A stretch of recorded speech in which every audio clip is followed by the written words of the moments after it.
Get on the ground! Get on the ground! Welcome back to Advocacy Alchemy with Professor Ross. Today we have a good one, guys. In today's lecture, we'll be analyzing some real body cam footage from a tense Fort Worth, Texas police encounter. We'll discuss the concept of objective reasonableness based on a Supreme Court case. We'll also touch on the Texas Penal Code provisions related to resisting or evading arrest. And we'll break down how this case could be viewed by a jury. Let's jump right in. What is the address of your emergency? Yeah. What's the apartment number? Bro, come on, man. Is there a gate code? Yes, come now. No, come now. Somebody's trying to kill me. Who's trying to kill you? My downstairs neighbor. I don't know why. Well, what's his name? Come now. I don't know his name. Does he have any weapons? Yes, gun. He has a gun right now? Yes. Give me one moment. Just stay with me. Stay on the line. What? Take your hands out for me.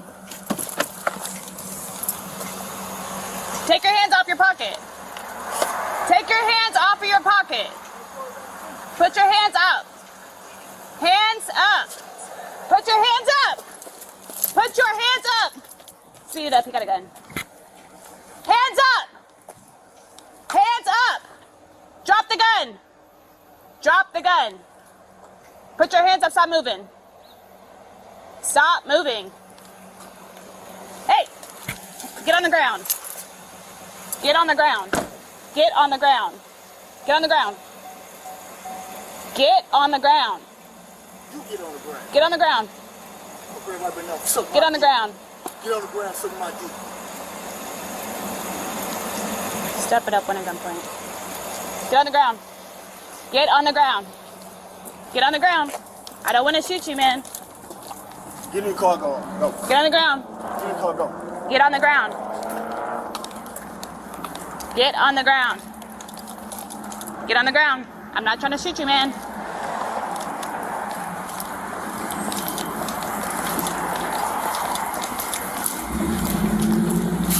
Get on the ground. Hey! Get on the ground.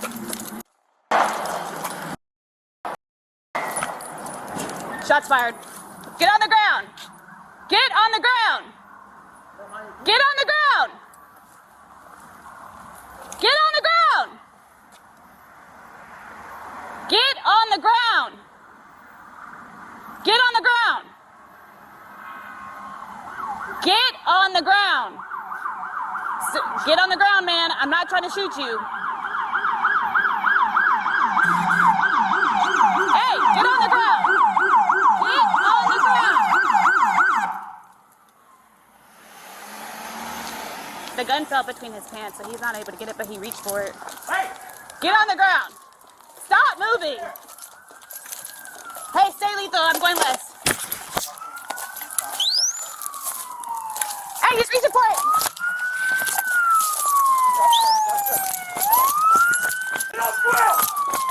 Taser, taser.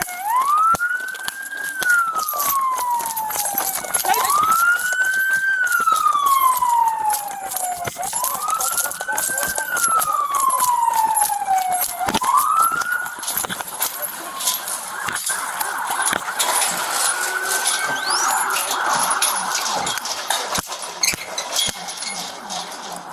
You drop the gun? Yes.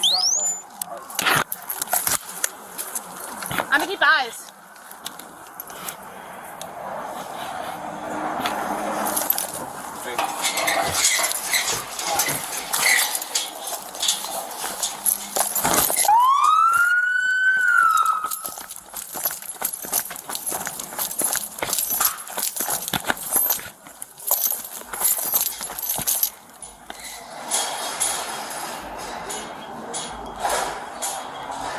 I think he went into apartment.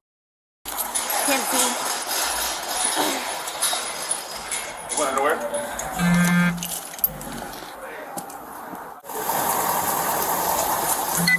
Keep walking. Keep walking. Walk this way. Hey, Guys, take here. walk. Walk this way. Face it. No. Push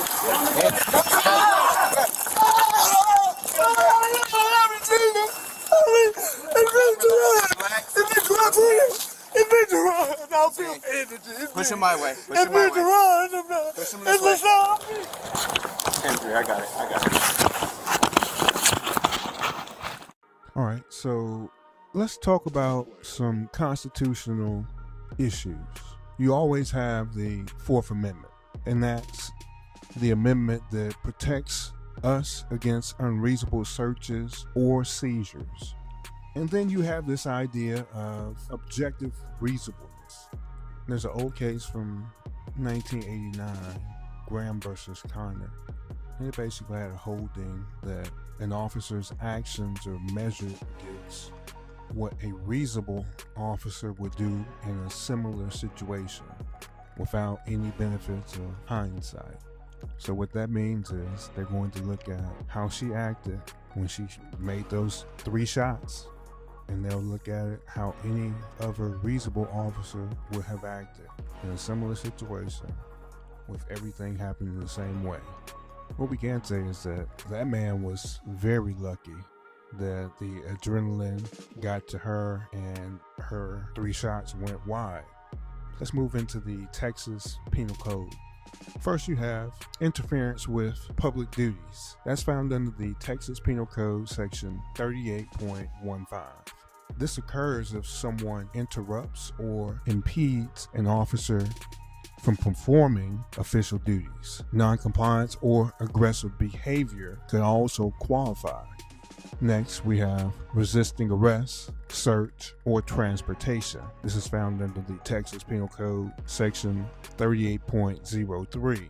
This involves using or threatening force to obstruct a lawful arrest or a lawful search.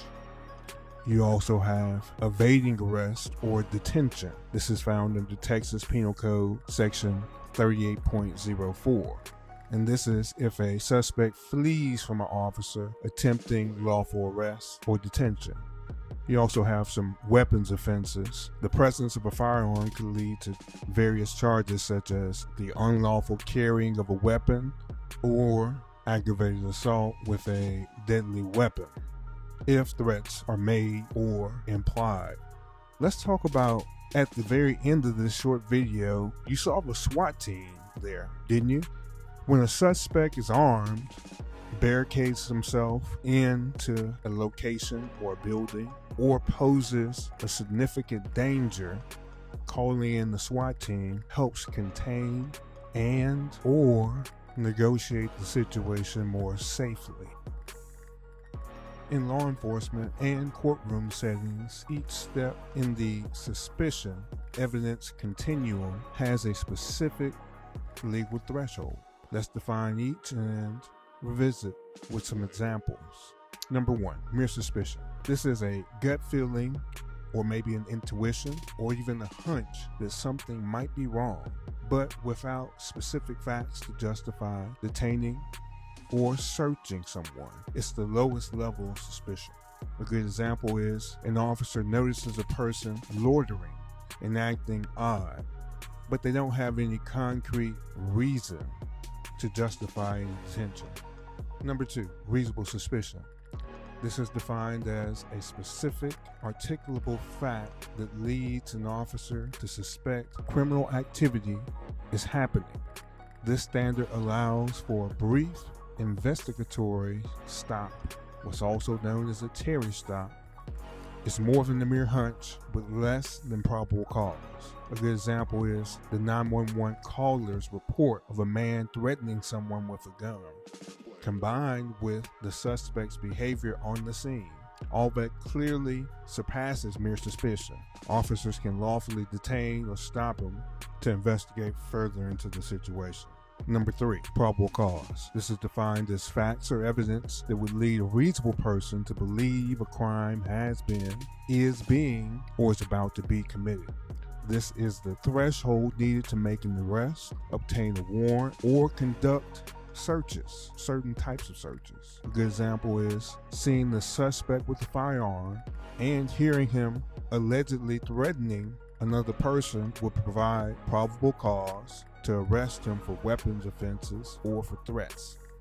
Number 4, preponderance of the evidence. This is defined as more likely than not, which is slightly more than 50%. We usually say about 51% of the evidence points to the claim being true. This is often used in civil cases.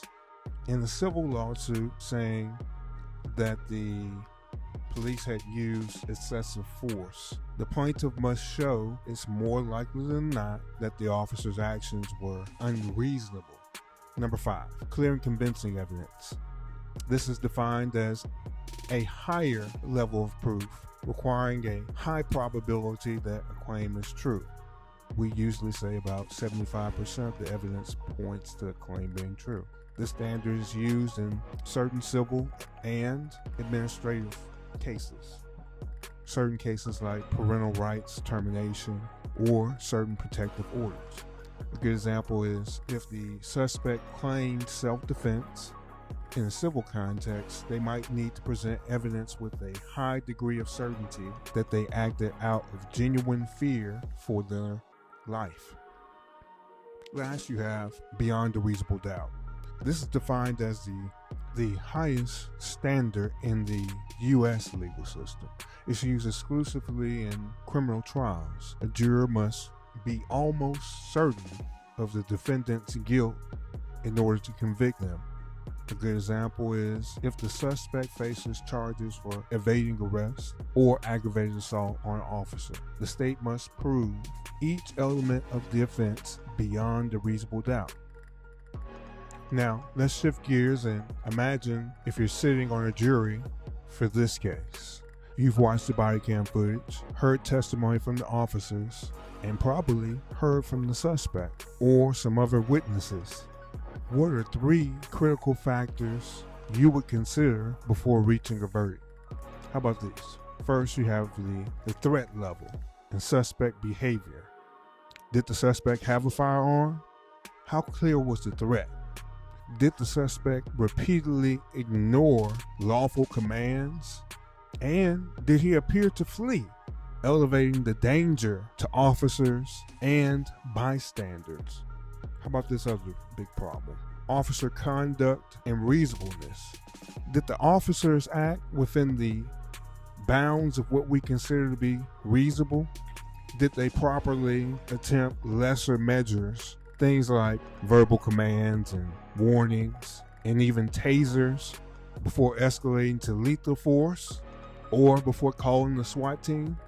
Number 3, credibility and consistency of evidence. Do the video footage, the 911 call, and witness statements align? Are there any inconsistencies or gaps that would cast some doubts on either what the suspect said happened or what the officer said happened? As a juror, you must carefully weigh all the factors along with the legal standards that you're given. And from all that, you have to determine whether the use of force was justified in this case. Ultimately, you, as a juror, would decide if this suspect is guilty or innocent, and whether the prosecutor can meet the elements of the crimes they're presenting to you beyond a reasonable doubt. In high-stakes encounters, officers rely on rapidly evolving information to determine how much force they need to use in that moment. Understanding reasonable suspicion, probable cause, and the higher standards needed in court is crucial when evaluating how the officer and the suspect both acted. Should charges arise from this situation, which they probably are, a jury will have to look at the evidence of the threat, the officer's conduct, and the overall credibility of all the witnesses to decide the guilt or innocence of the suspect here. Thank you for joining me on Advocacy Alchemy with Professor Ross in taking a look at this interesting legal matter that will end up in court. Everyone stay safe out there. Stay informed. I'll see you tomorrow on Advocacy Alchemy with Professor Ross. Have a great day.